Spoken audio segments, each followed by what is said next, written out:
میرے بھائیو دوستو، جوائنٹ فیملی سسٹم کے اندر سب سے زیادہ ناانصافی، سب سے زیادہ ظلم اور سب سے زیادہ بے پردگی ہوتی ہے. اور آپ دیکھیں، آپ کو سن کر کے حیرت ہوگی، ایک بیٹی جب تک گھر پہ رہتی ہے، سب کو کسی کو الگ نہیں کرنا ہے، سب ایک ساتھ رہیں گے، سب ایک ساتھ رہیں گے.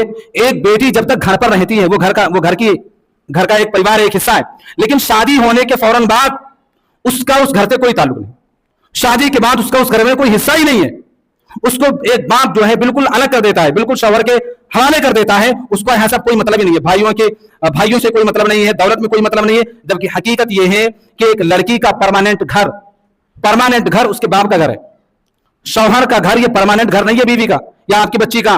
شوہر کبھی بھی طلاق دے سکتا ہے، کوئی مسئلہ آ سکتا ہے، بچی کہاں رہے گی؟ شوہر کبھی بھی طلاق دے سکتا ہے.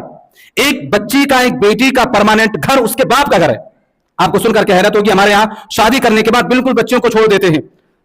گزشتہ خطبہ جمعہ کے اندر جو میں نے واقعہ بیان کیا تھا حضرت اسماء رضی اللہ تعالیٰ عنہا کا، بہت زیادہ کام کرتی تھی، بہت زیادہ تھک جاتی تھی. صدیق اکبر رضی اللہ تعالیٰ عنہ کو جب پتا چلا تو انہوں نے اپنی بیٹی کو ایک غلام لا کر کے گفٹ کیا اور کہا کہ مجھے پتا چلا ہے کہ تم بہت زیادہ تھک جاتی ہو، لہذا آج سے تمہارا سارا کام یہ غلام کرے گا. انہوں نے باقاعدہ داماد کو فون نہیں کیا، داماد سے کوئی شکایت نہیں. جبکہ صحابہ کرام جوائنٹ فیملی سسٹم میں نہیں رہتے تھے، لیکن شادی ہونے کے بعد بھی رشتوں کو نبھاتے تھے، محبت برقرار رہتی تھی. حضرت زبیر بن عوام رضی اللہ تعالیٰ عنہ، جن کی بیوی تھی حضرت اسماء، حضرت زبیر بن عوام رضی اللہ تعالیٰ عنہ نے باقاعدہ ایک گھر بیک اپ کے طور سے بنوا رکھا تھا کہ اگر کبھی میری کسی بیٹی کو طلاق ہو جائے تو وہ اس گھر میں آ کر رہے گی. ایک گھر باقاعدہ اسپیشل بنا کے رکھا تھا حضرت زبیر بن عوام رضی اللہ تعالیٰ عنہ. جبکہ جوائنٹ فیملی سسٹم میں یہ لوگ نہیں رہتے تھے. حضرت جابر بن عبداللہ رضی اللہ تعالیٰ عنہ، باپ نے 9 بیٹیوں کو چھوڑ کر کے شہادت حاصل کی، شہید ہو گئے.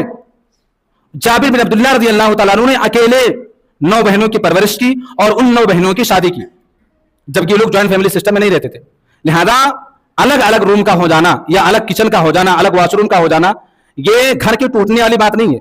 یہ سب کی پرائیویسی، اس کے حقوق کی بات ہے. اسلام نے کسی پر ظلم نہیں کیا ہے، سب کی اپنی اپنی پرائیویسی ہے. لہذا ان کو وہ حق ان کو ملنا چاہیے. ایسا نہیں کہ سب ایک ہی ساتھ رہیں.